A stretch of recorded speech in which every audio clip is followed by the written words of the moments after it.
Andy Serkis, you stepped behind the camera to direct Breathe, the story of Robin Cavendish. What about this story inspired you to turn it into a movie? I think it's perhaps one of the most uplifting, extraordinary tales of a pioneer who was challenging old-fashioned values about disability. And not only that, after choosing life, after being in a long depression in hospital with polio, the moment where he breaks out of hospital and was the first person to do so with the love of his wife, for me it was this idea that they were mavericks, that they were pioneers. She says to him at one point, "How can I make life better for you?" He says, "Get me out of hospital." And it's, to me, that moment was really like him saying, "Put me on the moon," or "Help me climb Mount Everest." It was gigantic what they were doing. And it was all done, everything that they did after that, their lives returned. Once he got out into the open and was free of the confines of hospital, his life became so fulfilled and so enlightened in a way that he was able to then help transform the lives of lots of other people, not in a sort of grand political way, but just through personal actions. So I found their entire relationship very, very moving, very uplifting, and not sentimental in any way. That there's no sentimentality in these two people, and that's what was so beautiful about the script and what attracted to the project. Making the move into directing, I mean, was that always a part of your plan? I mean, obviously you are very well known as a performer. Was it always a part of the plan to move into directing? Yeah, absolutely. I mean, I actually became an actor after I'd gone to college to study visual arts. So visual arts, painting, graphics, storytelling were all bound up for me. And even as my career grew as an actor, and I did a lot of theatre, film and television, and then before, you know, all the way during that, I started to write short stories, make short films, and then when I came back from working with Peter Jackson on King Kong, which is after Lord of the Rings, I directed performance capture video games, and then set up a company called the Imaginarium with Jonathan Cavendish, who is actually Jonathan Cavendish, whose parents Breathe is about. And then I went back to direct the second unit on The Hobbit. Peter Jackson asked me to go back and do that, and so it was an incrementally sort of changing journey. But always I knew that I would want to at some point be directing my own film. So talk about the visual approach to this movie. I mean, it's set in the 50s, and there is this sort of old-fashioned, old Hollywood kind of look and feel about it. Can you talk about your visual approach to the movie? I mean, what I wanted to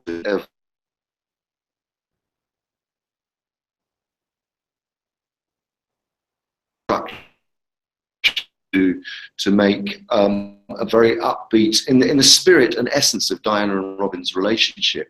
I wanted it authentically true, but in that framing of it was very much, you know, and it was filled with wit. I think was the big direction I wanted to go, and it was romantic, and there is a lot of the way that it is cinematic, and the way the frame of the ratio that we shot in, the color of the palette, the design of the costumes that we use for the title, everything is to create a world which feels far from our own, in order to really see how the attitudes of disability have changed throughout the decades.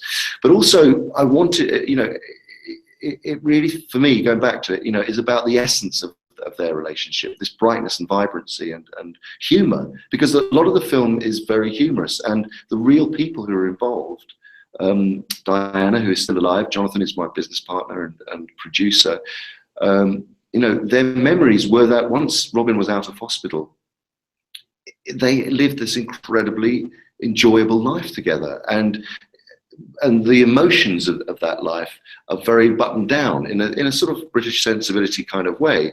But this was not a kind of so it was about the positivity and the life-affirming nature of what they were doing and their energy that then went on to transform the lives of other people. So Rob Richardson, who was the DOP, who many people will know from his other great work, working with Scorsese and Oliver Stone and Tarantino, you know, came on board and really embraced this very cinematic, like you say, nostalgic approach, to make it feel like a very epic film, but with this, you know, with this conquering of smiling in the face of catastrophe at the center of it. Let's talk a bit about the cast. Andrew Garfield, what made him right for this role?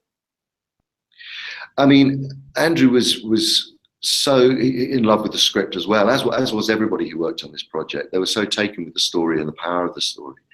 And Andrew has this amazing openness and honesty as an actor. And also we needed to cast someone that could truthfully go from being in his mid-20s to his 50s. And there's very few actors who can actually do that, and have the ability to transform in that way. But also, really, fundamentally, he's an incredibly charismatic and very athletic, physical individual. And as was Robin, the character he was playing, and to have all of that robbed from him, taking all of that away from Andrew, meant that he had to do what Robin did, which is to exist, because he was paralyzed from the neck down and was like a rag doll. Was all of that energy and vibrancy was kind of migrating into his face, which is again very truthful to Robin's experience. This burgeoning kind of energy was just coursing through all his facial expressions and the way that he communicated. And Andrew went into great detail and researched him very thoroughly, and speech patterns, how he lived with a respirator and learned to speak with a respirator. So he was absolutely an incredible choice. And of course, Claire Foy, who plays Diana, was equally, you know, the most, you know, we were very, very lucky. And I'd actually worked with Claire as an actor many years ago. I worked on Little Dorrit, Charles Dickens's book, an adaptation of that, in her first on screen. We played opposite each other as actors. And I remember thinking that she was extraordinary then. Watching her career grow, it was more apparent. And when we came to cast Diana, I couldn't get her out of my mind, because there's a real sort of directness about Claire's performance and the way that she is as an individual, as well as a human being. An honesty, a sort of emotional eloquence, but again, this unfussy directness and sitting on a ton of emotion, but without letting it come out. And that is what Diana is about, because she's still alive, and I know her very well, and that is the person that she is. So to have these two people, these two incredible forces, trust each other and come together and be, trust each other in such a profound way that I mean, I think their chemistry is extraordinary in the movie, and it was infectious on set. People really responded to them being together. As a performer yourself, how do you work with actors as a director?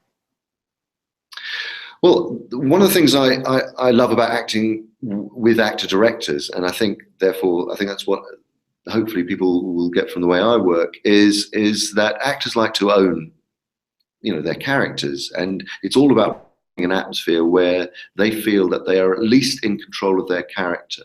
You know, because the worst thing to do for an actor is to prescribe something to an actor and make them feel like they're not the storyteller in the scene, because they have to be. So really, for me, it was very much about creating an atmosphere where they felt very able to express all different and explore and experiment with different approaches to the scene. And I was there to shape, and obviously I'm as a director on the outside and seeing the whole, and it was my job to sculpt the scenes, but I really wanted it to come from them. And so you know, and there's some directors who work in the opposite scenes before really actors have talked about it. I mean, we always talked about all the scenes beforehand. We had a small amount of rehearsal period to work things through in chronological order. So we rehearsed all the scenes chronologically in the weeks leading up to the shoot. That was my approach. And then when I was running the set, you know, there are some directors prefer to keep the story close to their chests, and they don't like to share the rest of the storytelling with others.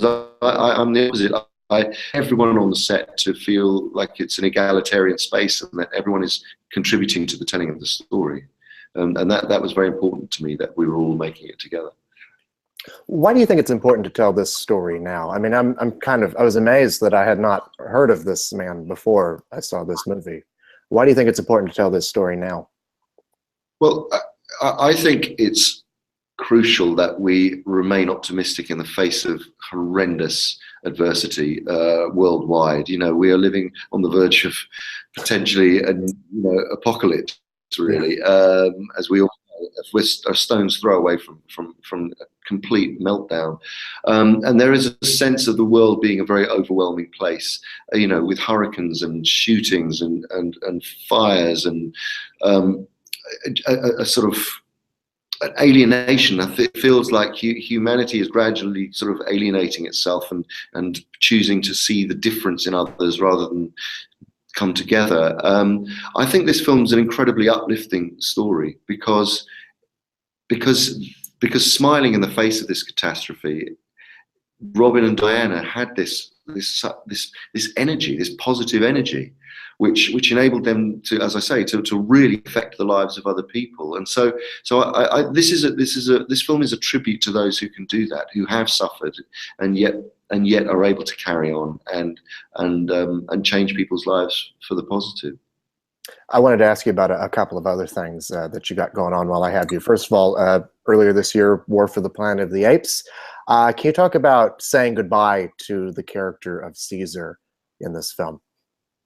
Oh, I mean, I have to admit, I have been going through a grieving process because I've loved playing that character. It was the most amazing opportunity as an actor to play a character from birth, through to death, and such an extraordinary character who goes through so many changes throughout the course of 3 movies. And not only is he growing older and becoming, this empathetic creature that tries to bond and find empathy with the human race as well as his own kind, but also he's evolving and changing and becoming more human-like, and that is such an extraordinary arc for an actor to play, both becoming a leader, a father, and then a leader in terms of war. Well, coming from a revolutionary leader first to a leader, and then a leader in time of war, but then also to grow, become physically, learn how to speak, all of those things. And I truly, I've very rarely played heroic characters, and Caesar is a truly heroic character and goes on a hero's journey. And so I am really feeling the loss of it. Yeah, I think about it a lot. Well, it's certainly an extraordinary series of movies, and congratulations on that. I also wanted to ask you, you've got the new Star Wars movie coming up, which I'm sure that you are not able to talk about at all. But if there's anything you could tell us about what we have to look forward to, it would be most appreciated. I mean, obviously very little, but Ryan Johnson, I think, has made the most incredible movie, and it was a real joy to work with him on it. I think it'll be very surprising. I think it'll take people, and shock people. It will go away that people are kind of least expecting, I think, without giving anything away at all. The Supreme Leader Snoke, I can't tell you too much about him at the moment, but other than that, he is a damaged individual, and that damage is he's acting very strongly out against the causes of that damage. And you are also currently in post-production on your next directorial effort, which is an adaptation of Rudyard Kipling's The Jungle Book. What can you tell us about the experience of making that movie and what we can expect from it? Sure. I mean, I actually shot Jungle Book before Breathe, but the post-production process has been so long. It's a very it's live action, movie. It's using performance capture technology, so all of the animals are played by actors. We've got an incredible cast. We have Christian Bale playing Bagheera the panther, and Kate Blanchett playing Kaa the snake, and Benedict Cumberbatch playing Shere Khan the tiger, Naomi Harris and Eddie Marzan. I mean, just an amazing cast, and a wonderful actor playing Mowgli. And this story is, as you say, it's much closer to the tone of Rudyard Kipling's book. It's a slightly older version, PG-13, where it examines Mowgli's journey. It's a very Mowgli-centric story about identity, about him being brought up as a feral child with animals, but that only gets him to a certain point in his life. Neither can he exist in the world of man, and it's about his journey to discover who he truly is. It's been an extraordinary journey and a very long one, but I do think it's emotionally very powerful, and I think will challenge, a lot of previous viewers of Jungle Book movies. I think that we'll find that there's that this is a slightly, the journey of the main character, his arc is very extraordinary and beautifully played. Well, I certainly look forward to it. Andy Serkis, thank you so much, and congratulations on all of your work this year. Appreciate your time. Thank you. Thanks a lot. Have a good